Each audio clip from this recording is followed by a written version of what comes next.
नमस्कार, किरण भोईर साहेब, प्रभाग क्रमांक 6 मधून तुम्ही आज निवडणूक लढवत आहात, इथल्या मतदारांशी भेटत आहात. तर तुम्हाला साधारणतः मतदारांच्या काय समस्या जाणवल्यात, तसेच ह्या प्रभागामध्ये काय समस्या? 2015 ते 2020 या 5 वर्षाच्या काळामध्ये मला आमच्या सर्वोदयनगर असेल, गांधीनगर, रंजन सोसायटी या परिसरातील नागरिकांनी एक विश्वास दाखवून या प्रभागाचा, या वॉर्डाचा विकास करण्यासाठी मला त्यांनी संधी दिली होती. आणि त्या संधीचा मी खरोखर नागरिकांसाठी जे मला या 5 वर्षाच्या काळामध्ये मला करायला भेटले विकासाच्या माध्यमातून त्या ठिकाणी मी तो पाठपुरावा केला. परंतु हे 5 वर्ष 15 ते 20 ज्या काळामध्ये मी नगरसेवक त्यापर्यंत मी पाठपुरावा करून कामं केलीच. परंतु या व्यतिरिक्त ज्यावेळेस 2020 ते 2025 हा प्रशासनाचा कार्यकाळ होता, हे 5.5 वर्ष, आणि प्रशासनाचा कार्यकाळ असून देखील मी माझ्या या परिसरातील ज्यांनी मला त्यावेळेस संधी दिली होती, मी त्यांना या 5 वर्षाच्या काळामध्ये या प्रभागाचा नगरसेवक नाही असं जाणून देखील दिलं नाही.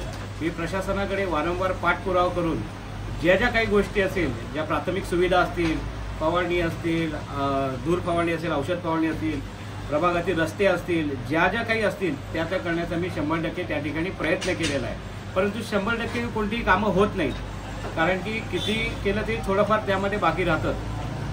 तशा ज्या काही त्रुटी ह्याच्यामध्ये राहिलेल्या आहेत त्या नक्कीच आता या पुढील काळामध्ये ज्यावेळेस पुन्हा एकदा आम्हाला मतदार राजा ज्यावेळेस संधी देईल त्यावेळेस उर्वरित कामं देखील मी करणार आहे.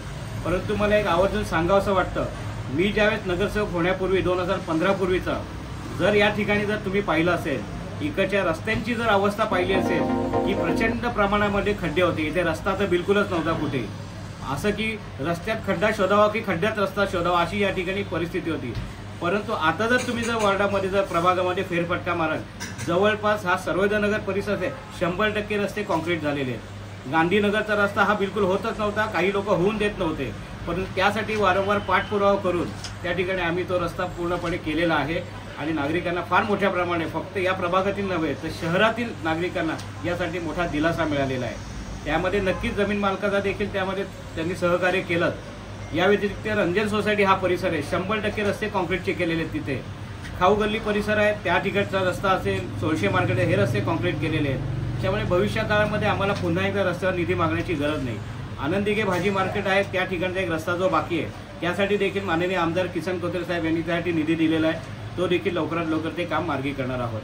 त्यामुळे येणाऱ्या काळामध्ये रस्ते आणि गटार या व्यतिरिक्त आम्हाला जे उल्लेखनीय कार्य करायचं आहे ते म्हणजे की गांधीनगर या ठिकाणी जो स्लम एरिया आहे आणि हनुमाननगर, आणि ह्या स्लम एरियावर त्या ठिकाणी आरक्षण आहे परिवहन सेवेचं.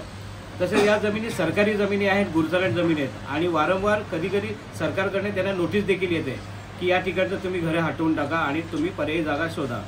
परंतु 27 तारखेला म्हणजे परवा आदरणीय मुख्यमंत्री देवेंद्रजी फडणवीस साहेब या ठिकाणी येत आहेत. आम्ही त्यांच्याकडे यापूर्वी देखील पाठपुरावा केलेला होता की या सदरच्या परिसरातील जे नागरिक आहेत तिथे राहतात, 50 वर्षापासून या ठिकाणी वास्तव्य करत आहेत, तर त्यांना जी हक्काची घरं मिळायची आहेत ती SRAच्या माध्यमातून आहेत त्याच ठिकाणी त्यांना ती घरं मिळाली जातील. ती देखील या ठिकाणी आम्ही त्याचा पाठपुरावा करणार आहोत.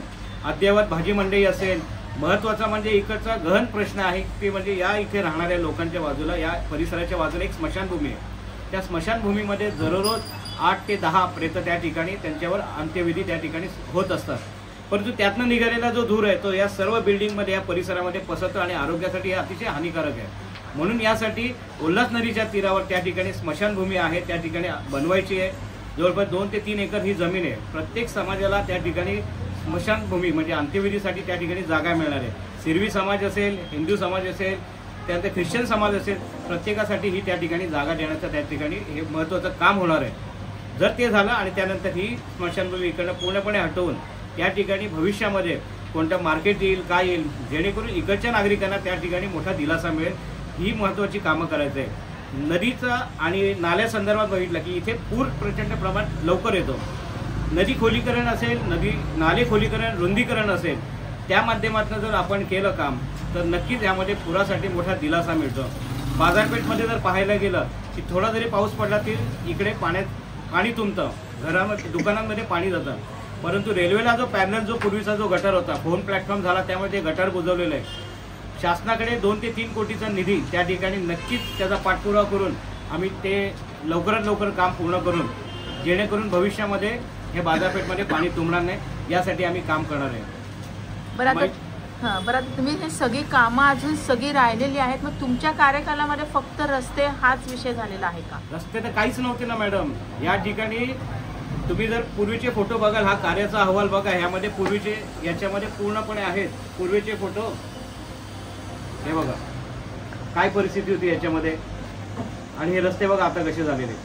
पूर्णपणे जर कार्याचा अहवाल पाहिला तर तुम्ही बघाल की काय यासाठी प्रचंड प्रमाणात निधी लागतो, आणि हा निधी नगरपालिका आपल्याला पूर्णपणे एवढा निधी देऊ शकत नाही, कारण की तेवढी नगरपालिकेमध्ये तेवढं फायनान्शियल कॅपॅसिटी नाही. म्हणून शासनाकडे राज्य सरकारच्या माध्यमातून त्यावेळेस मुख्यमंत्री आदरणीय देवेंद्रजी फडणवीस साहेब होते, त्यांनी या ठिकाणी बदलापूरला प्रचंड प्रमाणात निधी दिला. हे सर्व कामं केली. घरोघरी शौचालय, सर्वांना सार्वजनिक शौचालयात जायला लागत होतं. आज तुम्ही नागरिकांच्या प्रतिक्रिया घ्या, प्रत्येकाच्या घरामध्ये शौचालय बांधलेले आहेत. ज्यांच्याकडे जागा अजिबात अवेलेबल नाही आहे ते लोक त्या ठिकाणी पर्यायी वापर करतात शौचालयाचा सार्वजनिक. हे खूप मोठं इनोव्हेटिव्ह काम त्यामध्ये झालं. महालक्ष्मी तलावाचं सुशोभीकरण करण्यात आलं. अमर जवान शहीद स्मारक आहे त्याचं सुशोभीकरण करण्यात आलं. अशी प्रचंड कामं केली, पण ही कामं 2020 पर्यंत केली, परंतु प्रशासन असताना देखील त्याच्यामागे आम्ही पाठपुरावा करून देखील केलेले आहे. प्रशासनाच्या काळामध्ये इतर लोक कोणी दिसत नव्हते. कोविड काळ होता, पूर आला असेल, आपत्तीजनक ज्यावेळेस जे संकट येतं त्यावेळेस इतर लोक कधीच दिसत नाहीत. त्यावेळेस पूर्णपणे आम्हीच लोक ग्राउंडवर असतो आणि लोकांमध्ये प्रत्यक्ष घरी जाऊन त्यांच्या समस्या जाणून त्या ठिकाणी गेलं. ही लोक कधी कुठलं झाड जरी पडलं असेल, कधी कुठली फांदी हटवताना कधी दिसले नाही आम्हाला. आज जेव्हा आम्ही प्रचार करायला जातो तेव्हा लोक स्वतःहून बोलतात की तुम्हाला येण्याची गरजच नाही आहे, कारण जेव्हा जेव्हा संकट येतं तेव्हा तुम्ही पहिले धावून येतात, तेव्हा इतर लोक कोणी येत नाही. आज 10 वर्षानंतर ते ठिकाणी आले आणि एक अपप्रचार ते करतात की यांना 10 वर्ष जनतेने दिली. जनतेने 10 वर्ष कोणाला दिली? आम्हाला 5च वर्ष दिली होती, परंतु 5 वर्ष प्रशासनाची होती. तेव्हा तुमच्याकडे देखील होतच ना, आपण देखील काम करायला पाहिजे होतं. तेव्हा तुम्ही बिलकुल काम केलं नव्हतं. तेव्हा तुम्ही आत्ता आलेले आहात लोकांना सांगायला की आम्ही करू. बरं आता तुमचा प्रभाग हा म्हणजे साधारण स्टेशनच्या जवळचा आहे. तो स्टेशनच्या जवळचा म्हटल्यावरती अनेक समस्या त्याच्यामध्ये असतात. मेन म्हणजे वाहतुकीची समस्या, त्याच्यामध्ये भाजी मार्केट पण आहेत, परत रिक्षा आहेत. ह्याबाबत तुम्ही काय सांगाल? भाजी मार्केट तुम्हाला सांगितलं की भाजी मार्केट जो यावेळेस विकास आराखडा बनला होता त्या विकास आराखड्यामध्ये हॉकर्स झोन हा याच्यामध्ये अजिबात नव्हता. ज्या काही त्रुटी राहिल्या होत्या, परंतु स्टेशनच्या परिसरामध्ये 100 मीटरच्या पर्यंत हॉकर्स नसावेत असा नियम आहे. म्हणून यासाठी अजयराजा हॉलच्या बाजूला जो नाला आहे त्या नाल्याच्या वरती ब्रिज टाकून त्या ठिकाणी हॉकर्स आणि पार्किंगची व्यवस्था हे काम त्या ठिकाणी चालू करायचं होतं.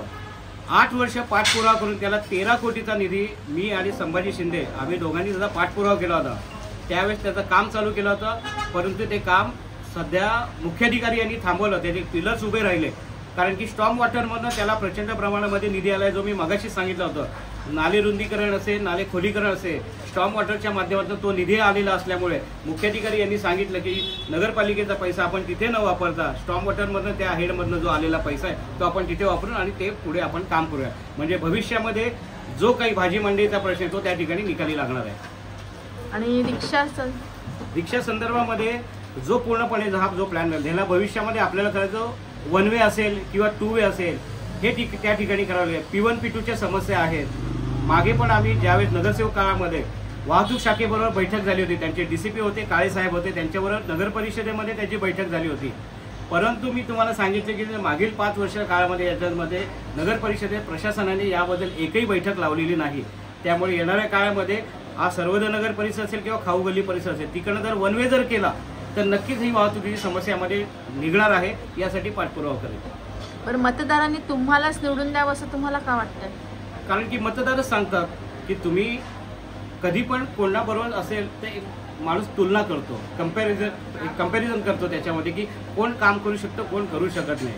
त्यांनी 2015 पूर्वीचा पण काळ बघितलेला आहे. यापूर्वी लोकप्रतिनिधी कोण होते आणि 15 नंतर ते 20 पर्यंत लोकप्रतिनिधी कोण होते, दोघांमध्ये तुलना करतात की कोण आमच्या उपयोगात येऊ शकतं. एक फोन केल्यानंतर कोण आमच्या समस्या सोडू शकतं, की आज कचरा उचलला नाही, इथे कुत्रा मेला आहे, इथे डुक्कर मेलेला आहे. छोट्या छोट्या गोष्टी असतात, परंतु त्या समस्येचं निराकरण हे आम्ही वेळोवेळी करत होतो.